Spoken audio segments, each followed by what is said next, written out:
ಇವತ್ತು ನಮ್ಮ E C ಮೇಡಮ್ಗೆ drawing ಕೊಟ್ಟೆ. ಅವ್ರ ರಿಯಾಕ್ಷನ್ ನೋಡಿ. Hello guys, welcome back to Praveen Arts Kannadiga. So ಇವತ್ತು ಎದ್ದು ವ್ಲಾಗ್ ಮಾಡೋಣ ಅಂತ ಮಾಡ್ತಿದ್ದೆ. ಹಾಗೆ ಹೊರಗಡೆ ನೋಡಿದ್ರೆ ಈ ಥರ ಮಂಜು ಕವಿದ ವಾತಾವರಣ. 7 ಗಂಟೆ 7:15 ಆಗಿದೆ, ಆದರೂ ಈ ಥರ ಇನ್ನೂ ಮಂಜು ಕವಿದಿದೆ. ಈ ಚಳಿಲಿ ಕಾಲೇಜ್ಗೆ ಹೆಂಗಪ್ಪ ಹೋಗೋದು?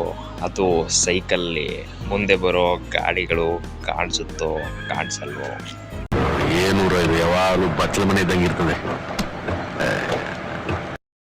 ನಮ್ಮ ಇ ಸಿ ಮೇಡಮ್ದು ಡ್ರಾಯಿಂಗ್ ಕಂಪ್ಲೀಟ್ ಆಗಿತ್ತು.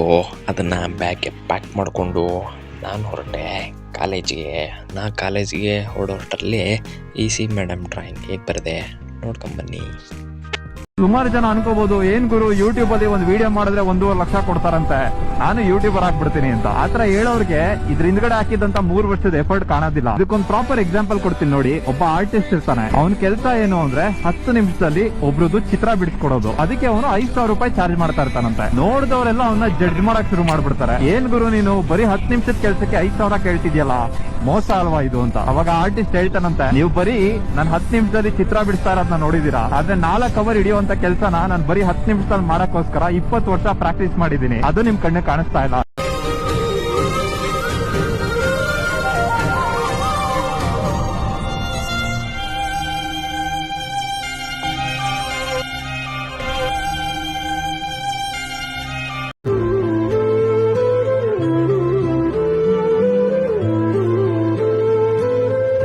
ಕಾಲೇಜಿಗೆ ಬಂದು ಸೈಕಲ್ ಪಾರ್ಕ್ ಮಾಡಿ ನಾ ಹೊರಟೆ ಕ್ಲಾಸ್ಗೆ. ಬೇರೆ ಟೈಮ್ ಆಯ್ತಪ್ಪ, ಈಗ ಹೋಗ್ಬೇಕು.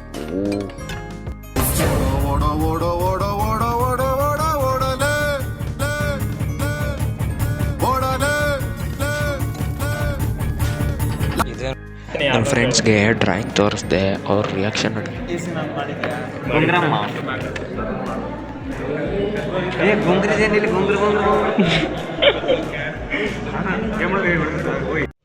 ಎಲ್ರಿಗೂ ನಮಸ್ಕಾರ. ಇಂದಿನ NI ವ್ಲಾಗ್ಸ್ನ ಮುಖ್ಯಾಂಶಗಳು.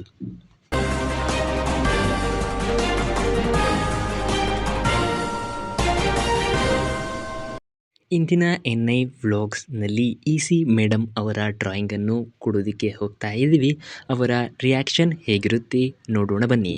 ಇದೇ ಈ ಹೊತ್ತಿನ ವಿಶೇಷ ದೂರದರ್ಶನ ಚಂದನ.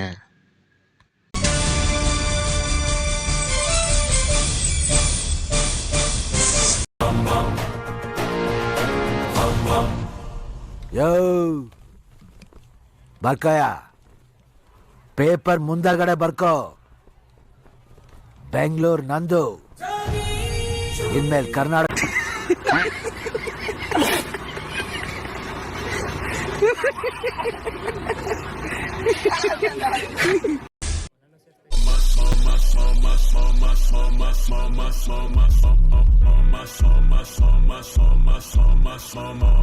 ಮ್ಯಾಮ್, ಈ ಸರ್ಕ್ಯೂಟ್ ಹೇಗೆ ಐಡೆಂಟಿಫೈ ಮಾಡೋದು?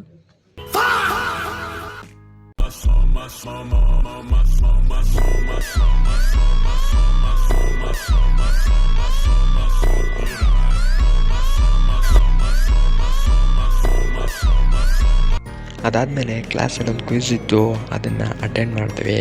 ಅದಾದಮೇಲೆ ಕಾಲೇಜ್ ಮುಗೀತು. ನಮ್ಮ ಸೈಕಲ್ ತಗೊಂಡು ನಾನು ಹೊರಟೆ ಪಿ ಜಿಗೆ.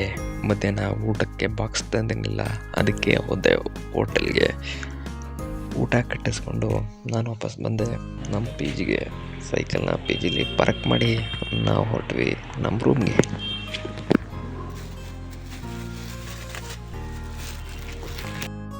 ನಾವು ಮಾಡುವಂಥ ಕಂಟೆಂಟ್ ನಿಮ್ಗೆ ಇಷ್ಟ ಆಗಿದರೆ ಲೈಕ್ ಮಾಡಿ, ಶೇರ್ ಮಾಡಿ, ಸಬ್ಸ್ಕ್ರೈಬ್ ಮಾಡಿ.